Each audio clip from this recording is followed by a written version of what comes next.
Hey guys, this is John. And I'm Allie. And this is another episode of the Meatgistics podcast brought to you by Walton's. Right off the rip, I wish to register a complaint. What the? I was told Austin was going to be on this episode, so I wore the Welcome Back Austin t-shirt because he hasn't been on in a long time. We've been having guests constantly, and I was like, I even said it sometime earlier this month. I was like, we need to have one with just Austin and I.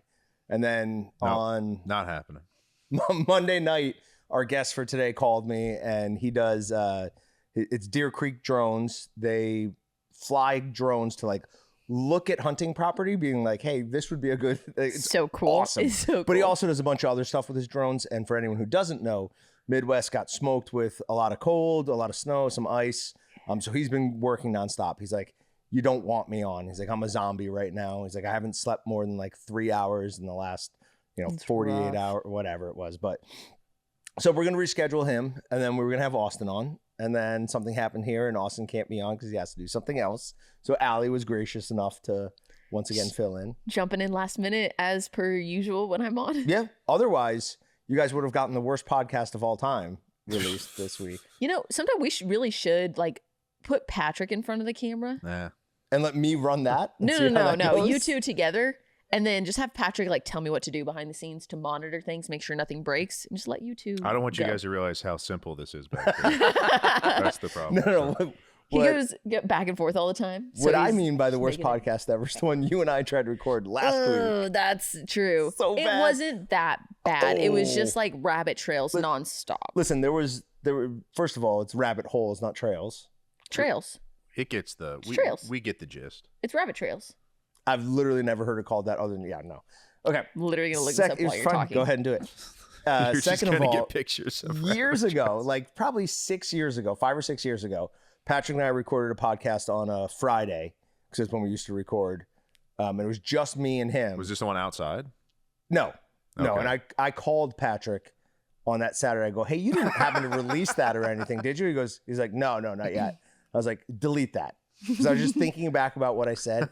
And it was the most like pretentious, like we need to come together, like nonsense podcast ever. Maybe we did just need to unite. That podcast needed to be deleted. No, we did one out back. This. We did one out back at the old place on the patio, and it's where John was introducing me to his love of like seafood. What Maryland was it? blue crabs. Yeah, it was blue crab. I couldn't figure out how to even crack the shell, so I'm just sitting there like hungry, like watching it. Like feed me, dude. I'm tired, like for an hour, and then everything got cold, and I was like, this sucks. I want to go in. Who could even like these? I loved those things. Okay, all right. So wait, a rabbit trail is a real thing. It's not. Versus a rabbit hole. They're different. Rabbit trail is you got a minor inconvenience where you tangent in conversation. Rabbit hole is when you go on a deep dive into something.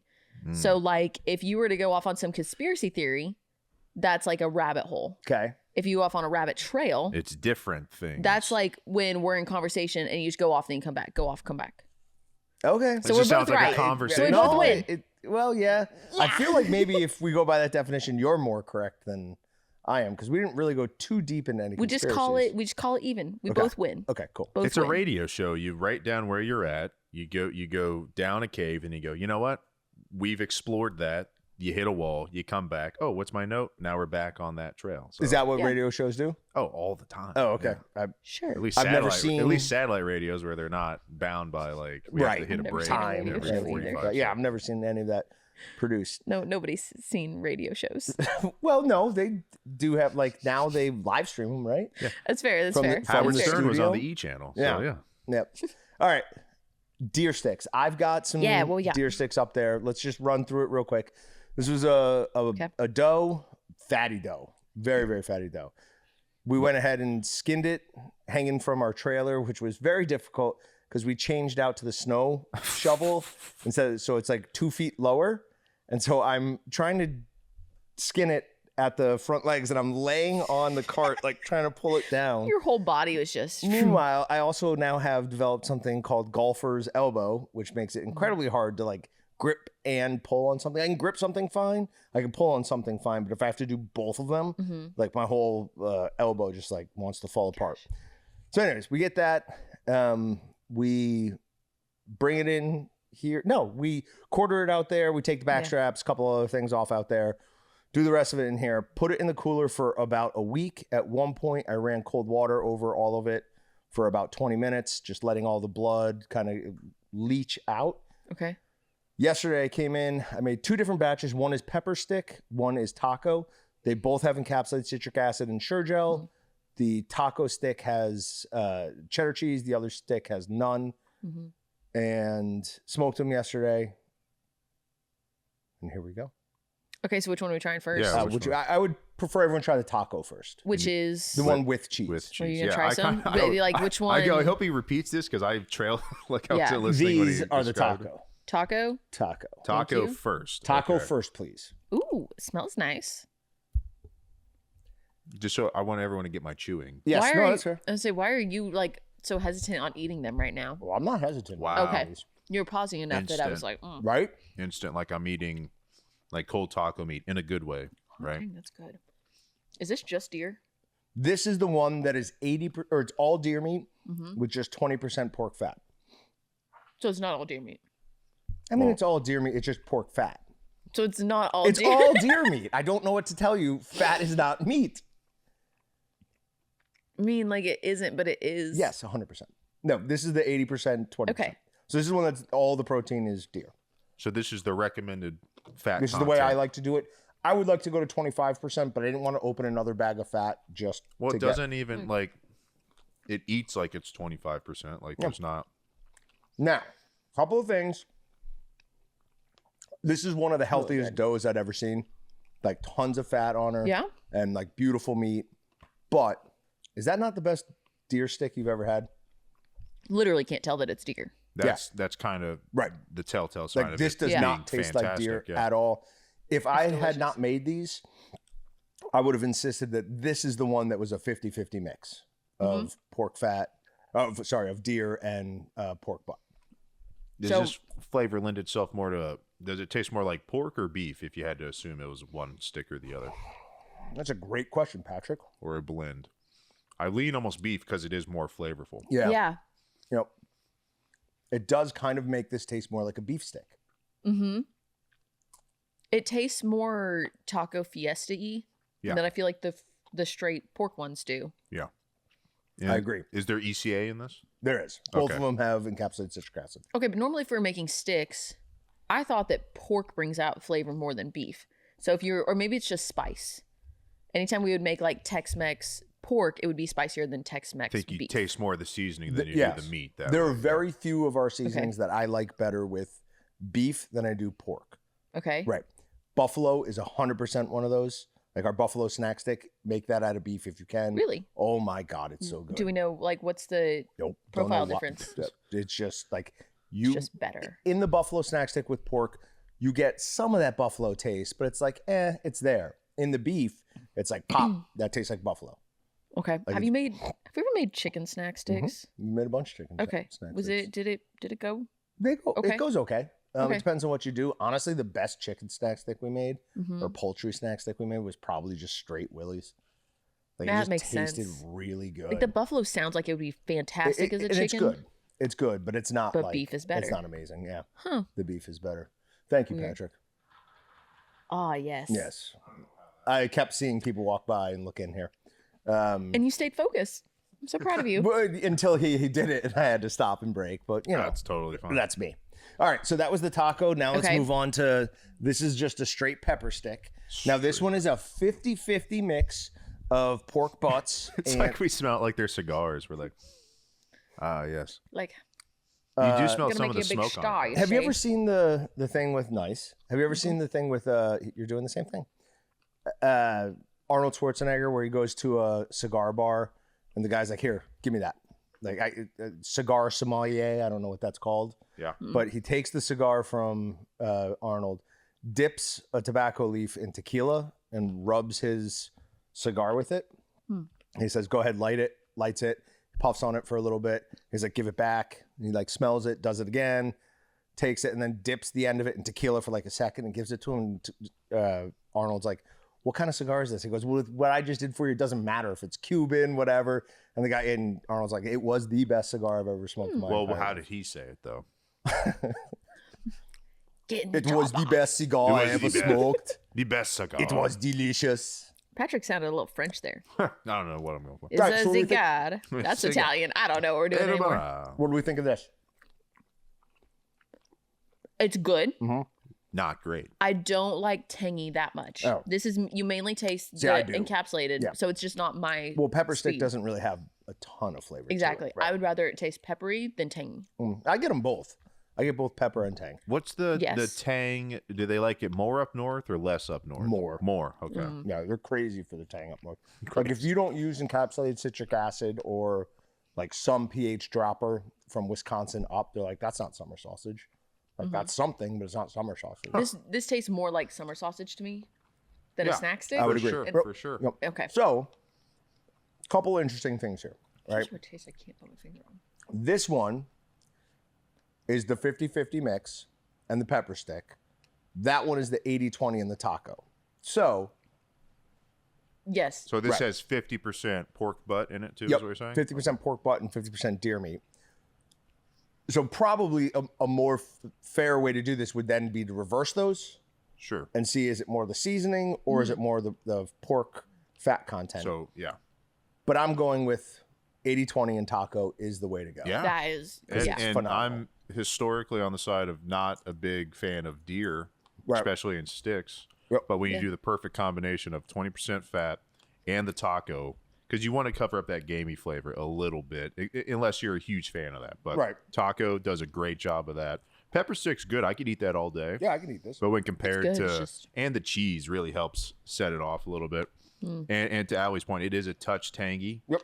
I like it. I don't like, give me tang, give me not. I'm not going to like, ew, that has ECA in it. So I wonder if we hadn't used ECA in this one though, would you have picked up a little bit more of the gamey flavor? Because pepper stick is such a... I do think that the pepper stick tastes more gamey to me. Really? Which... Oh, okay. I don't get any. I think it's only because the taco covers up... It just tastes like tasty tacos. Yeah, we said this the first time, tasty tacos. The first time we tried taco stick at a deer, Patrick and I both agreed, like, that's the best deer stick. So I usually try and direct people towards taco stick if they're making deer. Yeah, I feel like that was a good call. And what did the guys that we were making this for? They wanted Beehive barbecue. No, but they were like, we don't care as long as there's lots of cheese. Nice. Wasn't that what they said? They were like, whatever seasoning, just put lots of cheese in it. I came in this weekend and helped those guys process 100 pounds of deer brats, and they add a ridiculous amount of cheese to everything. How much are we talking here? Because like they added 3 pounds to a 25-pound batch. Nice. Well, weren't they using mac and cheese brat anyways? Yep. So sorry. 5 pounds. Was it just 5 pounds to a 50-pound batch? Because we didn't. We did a bunch of different batches. We did a 50-pound batch of Mac Attack that had a 5-pound bag. Then we did a 25-pound batch that had nothing, and then we did a 25-pound batch that had 3 pounds. Huh. They're big fans of cheese. I mean, it makes sense. Yeah. Cheese is good. Rustic French onion is what they added 3 pounds to, and they said it was phenomenal. Of which cheese? Yeah, I think it was Swiss. Okay, I was gonna say if they did cheddar, that just feels wrong. No, you don't want to do cheddar with that. Who would do that? But all in all, I think best deer sticks I've ever made. That taco might be the best deer stick I've ever tasted. But, yeah, everything and 1.5 liters of water on both batches, a full 1.5 liters of water. Cooked up, no problem. We use Sure-Gel, right? I use Sure-Gel. Okay. Yep. Yeah, So I think people miss that step often, especially when they're doing deer stick. I don't understand how, because if there's one thing I've recommended 1,000 times, it is Sure-Gel. Yeah.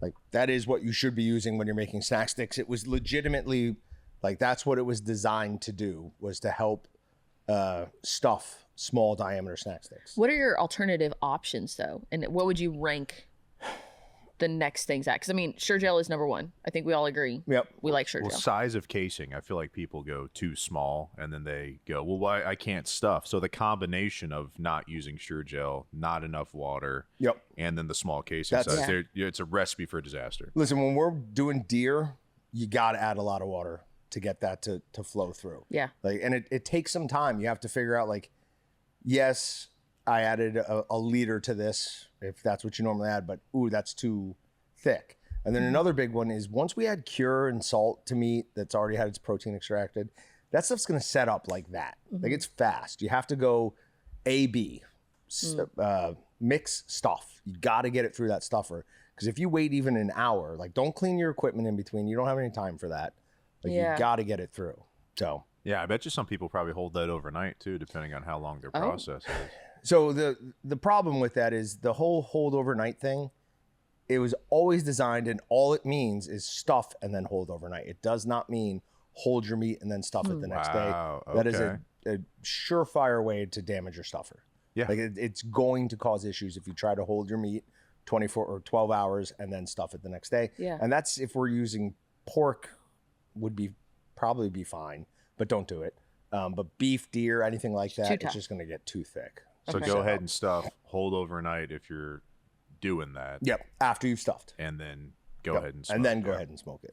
Is there a certain amount of time though that you can leave the meat out of the fridge? Like, will you run into any sort of an issue? Let's say that you're grinding and mixing and you're like, hey, my meat's been out too long. I need to pop it into the fridge for a little bit before I stuff. Oh, could that? Sure. Like how much time? Because I did some processing with friends like a few weeks ago. Yeah. And that was one of my concerns at one point. I was like, this is moving slower than I expected it to. So at what point do I go, hey, this has got to chill for a bit? So if it takes you an incredibly long time to grind, I'd pop it in a freezer before I put it in the mixer. Okay. Like get it. So that's when you could do that. Yeah. But never from mixing. Unless we're doing pork. Stuff. If we're doing all pork, again, we've got way more leniency with it setting up. Like it is going to set up, but pork's not as dense a meat. And then if we're doing chicken, you could probably leave it in there cured for a couple of days and it would just stuff tough, but it's still stuff fine. Okay. But grind, then you can pop it in the fridge, not grind mix fridge. I would say that's a very good way to think of it. Okay. Get it cold before the mixing step because you want to go mixing, stuffing. Okay. That makes sense. Yeah. Now I have done it the other way, obviously. It's just, it makes everything harder on you. And I've done this before as well. I've pulled things out of the cooler. It's like, ooh, this is already set up too much. I have added more water to it at that step. Does it work as well? No. But it does let you get it into a case. Okay. So there's an ability for some adjustments if necessary. There is an ability. And you got to learn to play that all by ear. And honestly, it's more by feel. Like when you touch the meat, you should be able to be like, this is going to go through a stuffer. Or it's like, ooh, it's getting it to the point where it's a block. So the knowledge and the ability that you have at all of this blows my mind. It's just experience. And that's literally all it is. I asked you, I think it was yesterday. I was like, is meat processing to you like cake decorating to me? You just like zone out and it's like, I don't know, you just get into a groove of things. It's a meditation. It's a form of meditation. The other thing that's like that for me, and if anyone laughs at me, I'll come and find you for that, is cleaning. Oh, yeah. Like I'll put my headphones on and clean my house and I'm just like. If I get stressed, I will go clean, and it's not an anger thing. It's just I don't do that. I can go zone out for a little bit and just I almost get things in order. Good mood to do it, but like if I'm in the right mood to clean, cleaning feels amazing. My girlfriend is like that. The last 2 Sundays, like 2 Sundays ago, I was out in the garage playing golf all day, and she was just inside cleaning all day. And then this past Sunday, she was just like cleaning everything. I'm like, all right. You should absolutely go ask her if she was stressed. Once she wasn't. She just likes to do it. Oh, was she? Oh, okay. Yeah. All right. Well, don't let that bother you. I'm not. Patrick, nothing bothers me anymore. See, I don't pay great attention to my partners, apparently. Like, what's going on in your life? I never asked that question. Oh, gosh. I only know that because I think it's usually a woman thing. Okay. Moving on? Yeah, moving on. Any more questions? Because that was very good. I liked that. Okay. No, yeah. So part of the point of doing the deer sticks, it's not the deer sticks, the pepper deer sticks. Oh, yeah. Was the chomps thing. Yep. So John knows I'm obsessed with Epic bars. Chomps is like up there too. I don't like. You like clean labels? Yeah. I like clean labels. Nope. When it comes to like grabbing meat on the go, like if I'm gonna eat protein on the go, I'd rather just grab some meat. I'm not necessarily crazy about protein bars. I had a phase where I was, and now I just don't. The only one I still enjoy eating at all are barbells. See, I like barbells, but I don't like the ingredients in barbells. They're better than the other ones. Yeah. And the taste, like, especially that caramel like cashew candy. one. Yeah, that one's phenomenal. It's good. Yeah. The cookies and cream does have a good. It's okay. I don't like the it as crunchy. much. Yeah. Yeah. Okay, sorry. Crispy. I jumped in there. Anyway, so love Epic bars. Chomps are good too. I just like it better without a casing. I don't know what my deal with casings is. I just don't like them as much. But trying that, I would rather eat that any day than probably either one of those. So as much as I'm like, I'm not really a huge casings fan, that taco stick for sure would eat anytime. Perfectly. But yeah, it's like why go to the store and buy some of these when I could just make them on my own? Well, a couple of reasons why. Okay. Like, I don't care what anyone says. The way we do, most of us do modern deer hunting. Yeah. You're not saving any money. True. You just like deer hunting and you want to make something out of it. Like, that's what that comes down to, right? You absolutely can go get yourself a $300 deer rifle, go hunt on either yours or public land or like land you have access to, process it yourself, and you can definitely save money that way. That's not the way the majority of us do it anymore. That's fair.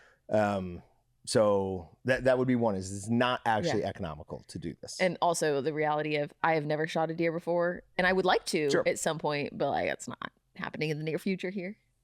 Okay. I mean, deer season's done, isn't it? For Shoot, a bit. yeah, that's right. Yeah. One of the things I was gonna no, not that. Yes. So tomorrow I'm going hunting with Brett. Not a big deal, guys. Not a big deal.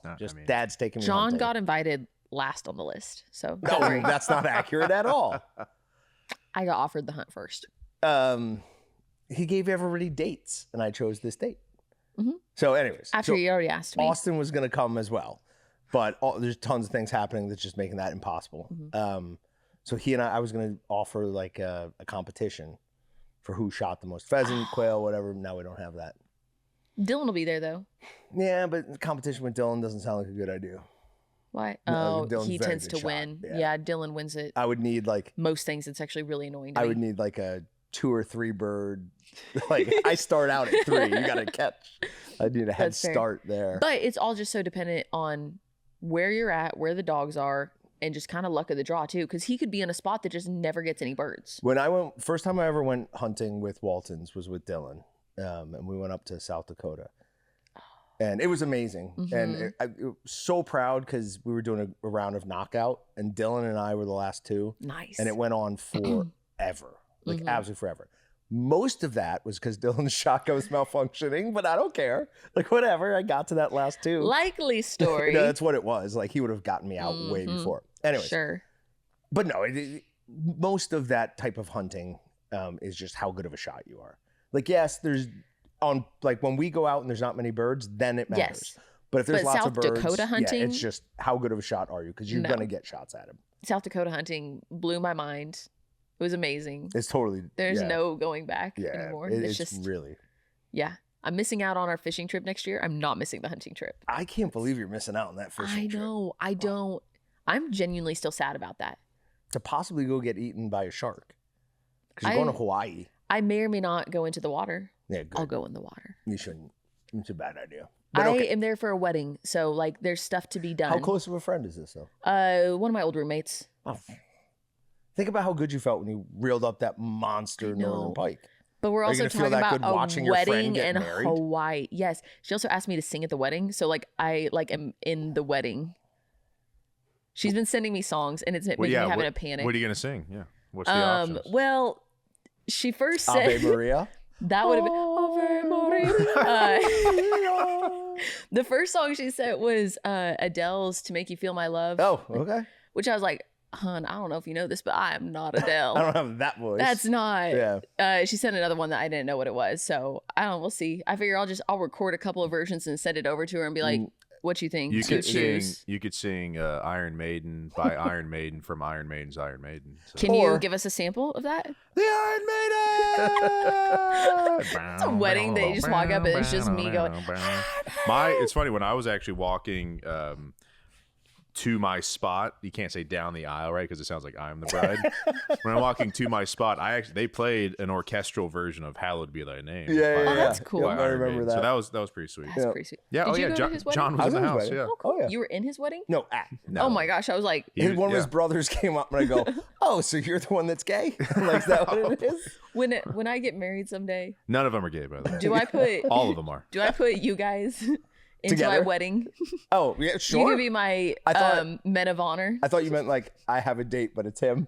Like I have to go with him. Sweet, yeah. Oh, yeah, you get a +1, but it's only each other. It has to be the other one. No, you're the best man, not the wedding bouncer. Night at the Roxbury reference. We'll stand outside and make sure nobody gets in. Perfect. Nope. Perfect. There we go. You can be Can we the get earpieces and just do that a lot? Just touch them and they connect to nothing. Yeah. You just constantly. Yeah. And then as they're saying, does anyone have any objections? We just go, "We've got a threat. We've got a threat." Run up and grab her and pull her out the side. Somebody tackles me. Eagle is secure. We will do none of these things. This is big I don't man. know. I We kind of will want be very you to. respectful. Big man to little boy. Big man to Right. little boy. Here's the problem. Then we're dealing with a very angry Brett. So I don't think. I don't know. I think he would do it for the bit, you know? At your wedding? At his only daughter's wedding? Yeah. I don't think so. Does it save him money somehow? Well, are you gonna want to travel somewhere though? No. That's the question. Okay, good. No destination weddings. Unless I marry somebody that isn't from here. Right. That's Then a different that thing. gets a little That's a bit- different I thing. think you're overthinking that. They should definitely be from here. I don't know. We'll see. You mean like We'll see. in the States, right? You're not gonna like be on one of these TV shows where the guy's like from Istanbul. Oh, right. Probably No, not. not that. No, it'd be like maybe somebody in like Tennessee or Oklahoma. There you go. Which Yeah, Patrick yeah. would be pumped about that. Then he gets to go to Tennessee and we'll do it during football season so that way you can go to a Titans game too. It'd be No, if you all do it set. during, listen, you won't see him if it's during football season. He's just going to go to the game. I'm sure it'll be. I would not do it on game day. They're gonna have an open bar, dude. Come on, this That's isn't a good gonna Yeah, work. I don't That's a good drink point. alcohol Yep. anymore, but I'm not Okay. gonna have a wedding without alcohol. Yeah, those are not great. They're weird. Oh, they're They're the not worst. great. How They're weird. quick do you get out of there? As fast as you can. Yeah. No. Yeah. No. So Meatgistics. I think we have a question coming from Meatgistics. Yeah, we had a great question from Meatgistics this week that I wanted to talk about. Thank you for getting us back on track. I figured I drove us off enough that I got to bring us back It's in. from Fire Guy 6014. I'm just going to read quickly the whole thing and then we'll talk about it. He asks, let's say you're making a batch of 20 pounds of snack sticks, 15 pounds of beef, and adding 5 pounds of bacon. Should I only add enough seasoning, cure, and additives to account for the 15 pounds of beef? I mean, the bacon is already seasoned, cured, and smoked. If anything, I'm thinking seasoning for the entire 20 pounds, but only accounting for the 15 pounds for cure and smoke. I know you don't add cheese to the overall amount when figuring seasoning, cure, and additives. I don't think I'm overthinking this. So like, all I can think of is the scene in Parks and Rec where Leslie is like giving Andy directions and he just starts, that is how I feel right now. It just kept going and I got really confused and just... I'll go with him. Okay. So that's a great question and one that has come up from time to time. Oddly enough, right now, somebody here is working with a customer on developing a new formulation for something they're calling beef bologna, bacon bologna. Interesting. Yeah, I think that could be really interesting. So had a really good resource for it that's done a lot of research on it recently. So it's a couple of different things. One, answer has to be very clear from Walton's perspective here. The advice that we're about to give is strictly for home use. This has nothing to do with reselling. If you're doing reselling, you need to be much more careful about this. Okay. Somebody, I'm confused on all of this. So like, okay. So what is happening? Let's break down his question first. Please Okay. do. So he wants do. to make a 20-pound batch. Okay. Right. His meat block is going to be 15 pounds of fresh beef. Got it. And 5 pounds of bacon. Like he's going to go buy not cured and smoked belly. Just fat, an actual bacon belly, keep the whole which thing is together. Mostly fat. Mainly right. fat, Yeah. Mostly fat. Right. So that's his block. So already cured meat. Right. And so it's already cured and seasoned, right? Yes. So he's wondering, my meat block is 20% or 20 pounds. Okay. When I'm adding seasoning and cure, do I need to add it for a 20-pound batch or do I need to add it for a 15-pound batch? Because that 5 pounds of it is already seasoned and cured. I don't know why I was not clicking in this, but this is no okay. Yep. Okay. So the answer is your best possible outcome from this, depending on a couple of things, is to season and cure for just the 15 pounds. Grind them separately, mix them separately, and once you have the seasoning and cure all mixed in with your 15 pounds of fresh beef, then add the ground pork, bacon. Thank you, God. The reasoning for that is because exactly what you say. The amount of cure has already been added to the bacon, so you don't want to double up on that 5 pounds of cure. Another reason is if you do 20 pounds of seasoning, you're going to lose some of that bacon flavor. It's going to be overpowered by that 5 pounds of seasoning that, you know, is for that 5 pounds of meat. Now, so that's best practice. Okay. For home processing, the cure doesn't really matter. Like, we've had this conversation a bunch of times. You're nowhere near your legal limits for ingoing parts per million of nitrates if you add 5 pounds, like enough for 5 pounds more. You're totally fine. But best practice is to do it that way. And then for the seasoning, it comes down to how much do you want that bacon to stand out. If you want that to be a main portion of the flavor, then do it with just the 15 pounds and grind it, like mix it separately to begin with. You want that seasoning to mix in with that beef and then add the ground bacon. So that would be the best way to do that. Yeah, I like this. And I like looking at the thread on this too. When did all the answers come in? I looked this morning and there were no answers. There's a bunch of stuff on this. Am I imagining that? No. I swear I looked this morning and none of this was here. Well, it says like 22 hours ago, 14 hours ago. That's a long time ago. Page was just maybe not refreshed. I guess it didn't. Or you forgot to scroll? I've done that before. Oh, yeah. I'm like, I'm at the end. We all know. It's like, I finished the test. I forget There's things. a back. Oh, good Lord. That review stuff? I'm like, yeah, I'm done with it. What are you talking about? No, you weren't. It's like, there was only 2 questions, right? No. Okay, so that is something we're going to start trying to do more, is bring in a question every week from Meatgistics. I think it's a fun way to like showcase what people are talking about, and it's a fun way to mention who it is. I did that. Are you sure it fits? You're bringing in a question from Meatgistics on the Meatgistics podcast? That seems weird. Wild. Yeah. I don't think that. Crazy thought. Like how it only took us 10 years to think of this one. I guess. I think we did it once a long time ago. Really? We also used to take pictures from what did everybody cook for dinner and show them. Oh yeah. But it's like they never like. It's just a couple guys that right. yeah. Fantastic. And they were the same guys. Exactly. Yeah. Exactly. Okay. So moving on to a couple things. These are not really hunting related, but you and I had this. I wanted to get Austin's opinion. Hopefully Patrick didn't hear us talk about this. Patrick, because I know your answer. Yes. Is the deadliest snake in the world the most venomous or the one that kills the most people? Oh man, it's got to be kills the most. See? Okay. That's what I said. Yep. Yeah, you both said the same thing. I mean, you would think that maybe but it's got to just be like actual, like, oh, that killed that thing. Okay. Yeah. So you got to include the constrictors and stuff like that too. Strangulations. They kill very few people. Oh, I don't know. It's like big news if boa constrictor kills somebody. Like there was 3 in a year a couple years ago in like I don't know, somewhere in Thailand. What's the deadliest snake? Yeah, they just no. This is just whatchamacallit. Like I'm just asking what people think. Because I read something that was like the deadliest snake. There's no answer. And then it wasn't. It was I don't remember what they did, but it wasn't the Rus viper, which we know kills the most people because it's in India. Yeah. And it wasn't the inland taipan or something, which is supposedly like the most venomous. So I'm like, okay, well, what does deadliest mean? Or are they counting maybe not human deaths, maybe just like the things how many kill mice the it kills? most? Yeah, they kill I don't the know. most. I don't think so. It's a lot of mice. And then the other thing, real quick, just want to point out. There were 4 shark attacks in a 48-hour period in Australia. It's big news. It was big news. So everyone's clear. It was big news. It was nobody I knew, though. Unfortunately, I do want to point out one of the kids, and I want to see this story because his friends deserve a Medal of Honor. They were jumping off rocks into a bay, and apparently they do this all the time. That's awesome. And a shark got him by the legs. That's how that... His friends jumped in the water while the shark was attacking them, and were like, tug of warring with this big bull shark, and they got him free, got him to the shore, and got him like medical attention. The kid did eventually. He just died this weekend. He didn't make it, but yeah. Oh, that's sad. And then another guy got attacked this week. they just amputated his leg. So I mean, there's serious attacks. They're not like, you know, people say Florida's the shark attack capital of the world.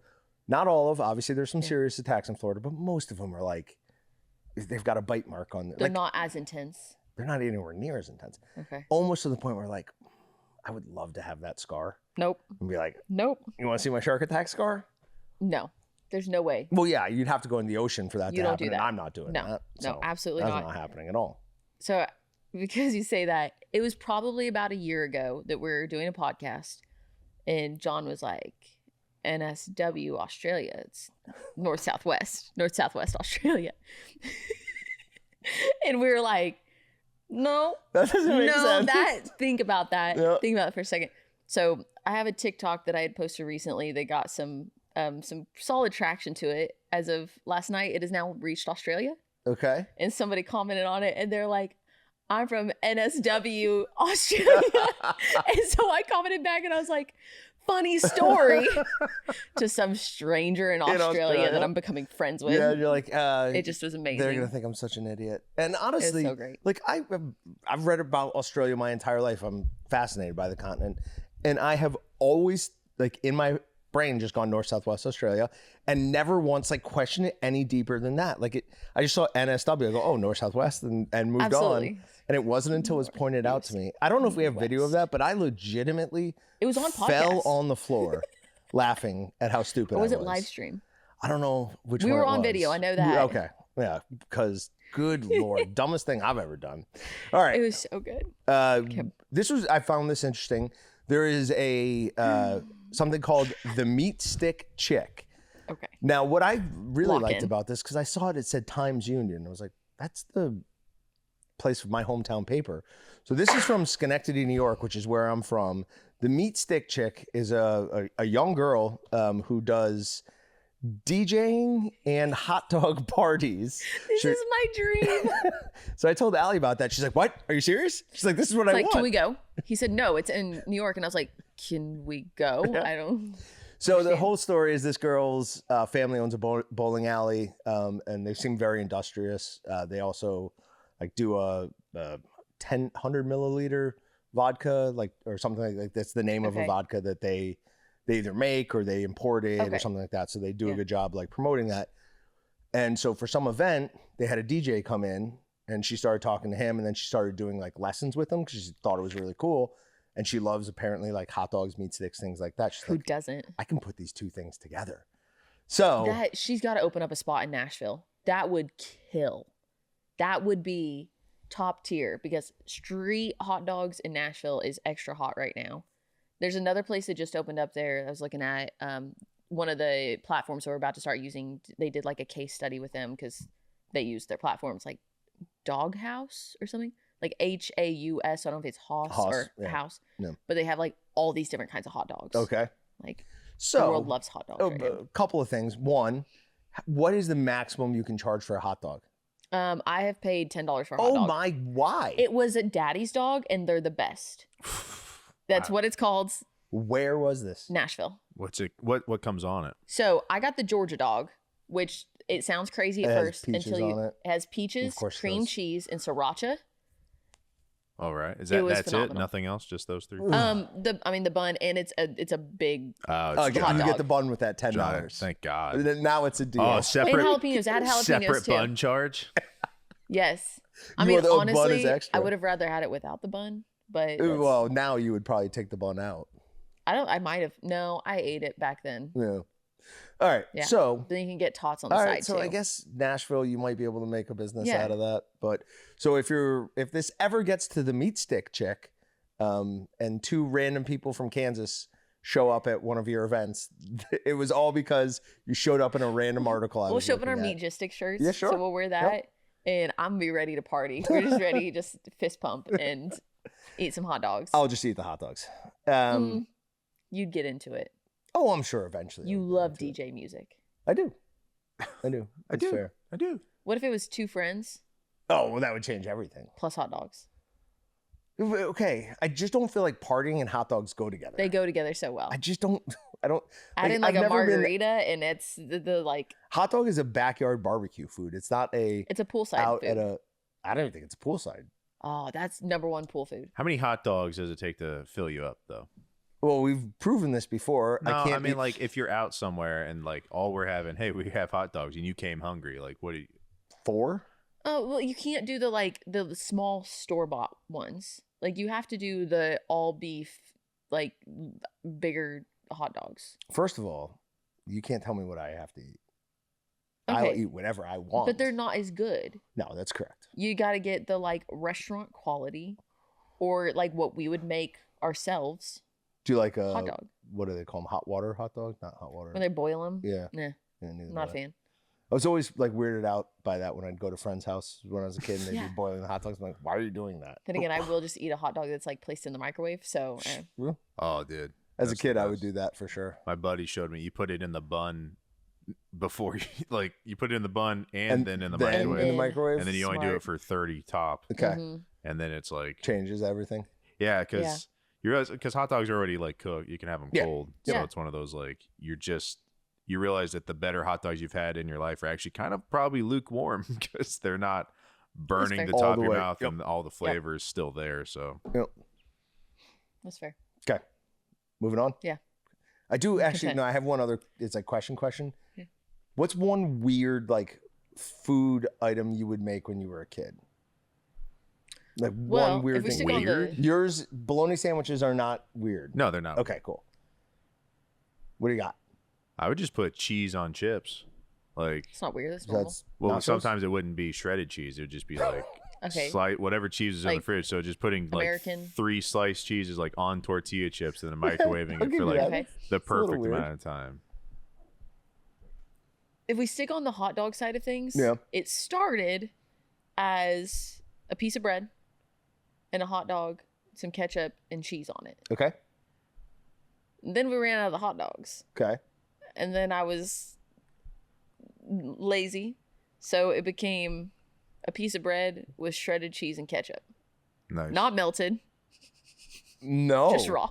No, that sounds terrible. I don't know why I got onto that. I did for a bit. I would put Lay's barbecue chips between 2 pieces of white bread and just eat that. I respect that somehow, well, that's weird to me. That's I've good. heard of that before. But it may have been you that I heard that. It's just like cheesy, crunchy bread.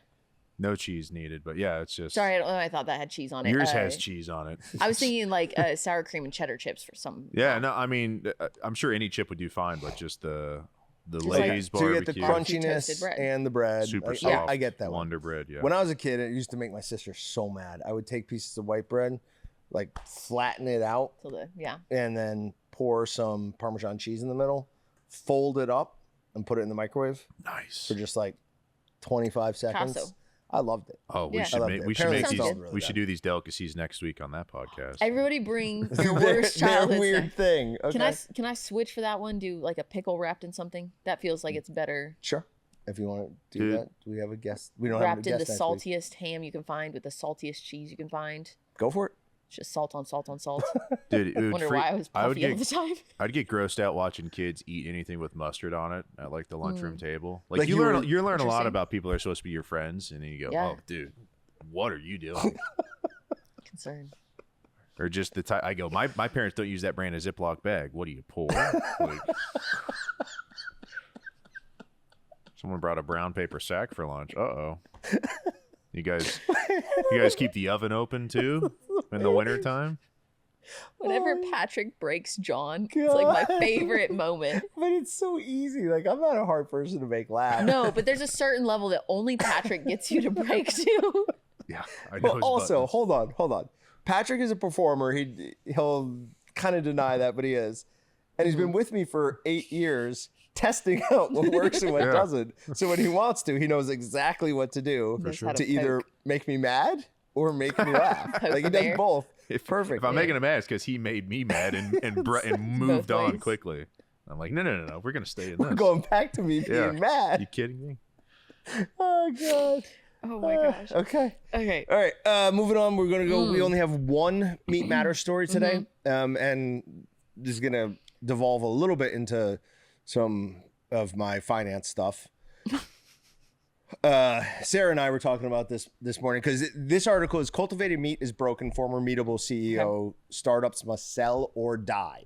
This ties into an article that just came out. There's a class action lawsuit against Beyond Meat because they have hid all year long from investors that they were going to have to do a $71 million write down, which is basically you're just writing off assets. And they knew they were going to have to do this all year. The assets they're writing off is an entire meat or entire food processing plant, leases, and how are they writing them off? I don't know, but they're just writing them off. Like, this is $71 million that we're not going to be able to. So you're like saying like that is tax deductible. Oh, I don't know if that's what a write down means. Write down, not write off. Yeah, write down. Sorry. I don't know if that's what that means or not. But anyways, different things. So it tanked its stock price down to 86 cents a share. From, do you know? Well, when I bought it? I forgot about that. Yeah, about trader. 5 months ago, I read something that was like saying how it had bottomed out. Yeah. And I was like, okay, well, if it's bottomed out and they just signed a new deal with Walmart, and they did, like they've increased their presence in Walmart. Yeah. Like the stock has got to rebound. So I put like $1,000 on it or something like that. I thought you put like $10. You know? No. I sold something and just moved whatever. Mm-hmm. It is now worth 86 cents a share. And then I was looking back through some of my epic losses. So that hurts. Same thing happened with AMC, like back in the day. You did it the wrong time. Oh my good Lord. I lost that. I mean, that whole $1,000 is basically gone. It's worth nothing now. There's a certain extent that investing is gambling. Absolutely. That's and then the name of the game. There's another one. You remember Adam, who used to work here? Oh, yeah. I thought there was a company called... No, okay. He was telling me about this company called Marchex that has some like HR payroll software stuff. And he's like, if they get this one thing going, it's going to blah, blah, blah. So I bought like $300 of shares in that. Like nothing huge, but like that is now worth less than half of what it is.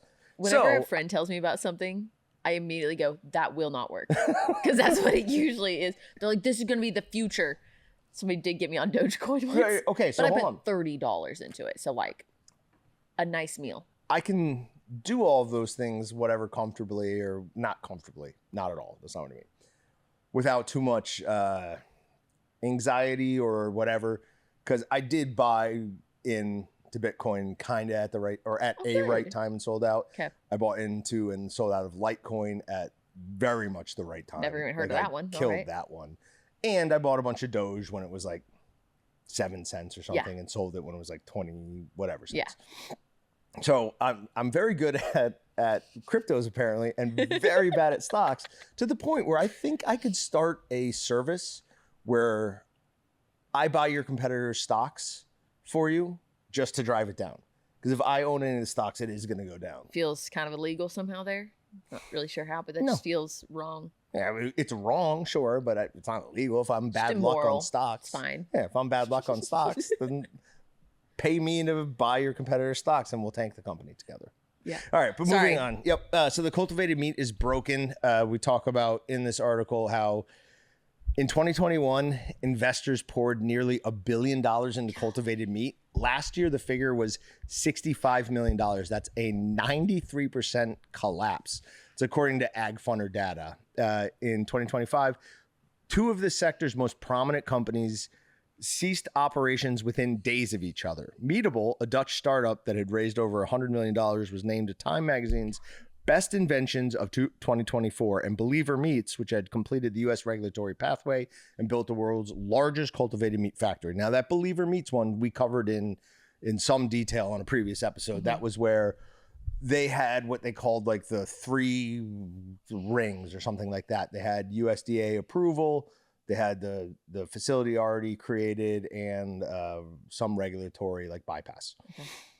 And they couldn't get it done. What happened with Believer Meats, and again, this is what I remember from it, so please, if I'm wrong, it's not intentional. They stopped paying back the people who built the meat facility for them. So they built it for them, and it was like on a schedule. And they just weren't paying their bills because they had no money for it after they'd built like these bioreactors, all this crazy stuff. But what it comes down to is basically it's a failure of the industry to understand investors like an investor capital. Like in general, if a big investor or investment firm invests in a company or a new technology, they expect it to be paid off in 5 to 7 years. Okay. Because these companies were so driven by scientists, right? Like the initial leads of all these companies were scientists, not businessmen. They didn't understand that. Yeah. Like, and they thought, yes, I can get this to market in X amount of time, when it was really unrealistic. Yeah. Like there was never really a chance that this was going to happen. And then we can add to that what I think is the biggest thing is the pushback from both government and just from people. Mm-hmm. Like there are a huge amount of Americans who are never going to eat cultivated meat. Yep. Like it's just like, hey, that's not natural in any way, shape, or form. I'm not eating that. And then you find out they do things like use immortal cells, which are just another name for a cancerous cell. There's all sorts moral of things and there's moral things to it. Yeah. And then Italy, Turkey, and I think it's 5 states in the US have laws now banning the sale of any type of cultivated meat. Yeah. So you've got all this pushback from all these different places. The science on the industry isn't where it would have needed to be. So everybody just jumped the gun trying to make these investors happy. Yeah. Can it come back in 10 years and have some sort of maybe? But I think I honestly think we're past the fake meat, lab grown meat, fake meat alternative, whatever they call it. The craze is. Yeah, I think that craze is gone and I don't see it coming back. Now, I saw somebody walking around in parachute pants like 4 months ago. So I looked you at never some the know. other day. Yeah. So see, there you go. Yeah. I never thought those were coming back. I think one of the biggest problems is very applicable to what the three of us do, and it's marketing, it's consumer behavior. There was not the demand for it that people expected. They go, oh, all these people want this fake meat. Yep. And we go, no, media really drove a story of, oh, good Lord, we got to do fake meat. We got to, like, meat is bad for you. Eat just vegetarian, vegan. Yep. That was very much a story that was driven. But if you look at the actual population that wanted that, it was very small. So if you are pouring all of these dollars into, regardless of the time span on things, it just wasn't going to pay out because the demand was not there. And they thought they could create the demand. Yeah. And there's not, I think that you can create demand in some life situations. Sure. There's just not enough facts to push people into the way of that demand. There was a episode of, and I know Patrick watched this show. I don't know if he'll remember this episode of DuckTales. I love DuckTales. Okay. Where is it Daffy who's his Scrooge McDuck's nephew or whatever? Yes. Okay. Where Daffy gets in on some like video shoot and just mistakenly creates this amazing commercial for a product that they don't really have. Okay. And it was called something. I don't remember what it was called. But and he feels like he messed up. And he talks to Scrooge and Scrooge is like, are you kidding me? He's like, you've just done, that's the holy grail. Yeah. Like you've created a demand for a product before there is a product. It's like, that's impossible to do. So yeah, sometimes you can, but then on other times there is something similar, what you were just talking about going on in like video games right now. Okay. Where a small vocal minority of people who don't even play video games are demanding things like be put into or like change in video games, like tons of female-led video games, and then they don't do well because I don't want to play as a girl. The people that are actually playing the games don't want those features. They don't want the things. They lost track. The developers have lost track of what the market actually is because they live on Twitter, and they think, oh, well, we need to put some girl as like the main protagonist. Like, I just don't want. That's not real life. One video that goes viral, and you're like, well, everybody wants this now. No, people just like to stir the pot. Sure. So. She can't raid tombs like that. All right. Now hold on. Laura Croft will be the one. Like, I'd play a new Tomb Raider game 100%. Well, because they have a whole mythology around that. Yeah. Now, the DuckTales episode from 1987 is called The Big Flub, Season 3, Episode 18. In this episode, Fenton Crackshell, also known as Gizmo Duck, and his girlfriend, Gandra D, create a series of commercials for an empty, unseen product called Pep to impress Scrooge McDuck. Okay, so it wasn't Donald. No. So do we need to watch an episode of DuckTales later? Oh, I'd watch that episode of DuckTales all day long. Dude, I love Yeah, it was a great show. Awesome. Fantastic. They swam through gold coins. If you get a good intro and song, you're there. Kids are going to hang on 22 minutes going like, let's just see what happens, you know? Did you guys watch Tailspin? Oh, good Lord, did I watch Tailspin. For sure, yeah. Rewatched some of that as an adult when I was sick. Holds up. Excellent. Absolutely holds up. The one I still remember is when he lost what do they call it? A pontoon? Is that what? Pontoon? Is it a pontoon? But when it's on a plane, I thought it was something different. Oh, I don't know. Okay, whatever. He lost one of those, and he was on this island. He ended up tying a pig to it. I remember that so clearly. Remember that? Oh yeah. Okay. Yeah, it was excellent. It's amazing. Okay. So yeah, obviously once again off track, but I feel like that was at least entertaining off track. Moving on, we have just 2 things for wild card today. Whoa, missed that. One of them is from Brett, and I'd seen this article. It is the mutant wolves of Chernobyl. That is the headline to the article, is the mutant wolves of Chernobyl. Sounds like a movie. I know. And there's half of the title. What is it? Yeah, who cares about the second half? Have evolved to survive cancer. It's not as much fun. No, this wolves is of Chernobyl. You could stop there. That's fascinating. Yeah. So because they were exposed to so much radiation, they have radiation therapy. So their theory is, because right now the area around Chernobyl, like the exclusion zone where you're not allowed to go, has the densest population of gray wolves of anywhere in the world. Interesting. And you would think it'd be the exact opposite, right? Like everybody within however far was going to die. That all that land would be so irradiated, nothing would ever grow there, nothing would ever live there. And within 3 decades, like people were not going back. People were able to go in, like look at things. They had Jeremy Wade, River Monsters. Do we all remember River Monsters? The best TV show ever made. No. Best TV show ever made. He would go and catch all freshwater, like fish or whatever that could kill people, or had been rumored to kill people. And he went to some of the cooling ponds around Chernobyl and was fishing for mutant catfish. It was awesome. Absolutely. Did they look crazy? Like an extra eye or something, but not like insane. Just an extra eye. Yeah, but that's that happens in. They just had just found a frog with its eye in its mouth. Yeah, so I mean, like that freaks me out, mutations happen. So what they think happened here with these wolves is basically the only ones that kept breeding were the ones that were more resistant to cancer, or that could just deal with cancer. That it was just like, yep, I have some cancerous things in my body and it doesn't slow me down. Yeah. So they're now like incredibly thriving and doing. Just getting a little bit of cancer, Stan. South Park episode. Oh, the bouncy balls one? Yeah, it's a great one. Randy, what are you doing? What are you doing? But no, incredibly interesting. But really, honestly, it's the headline that grabs you. Yeah. And then this.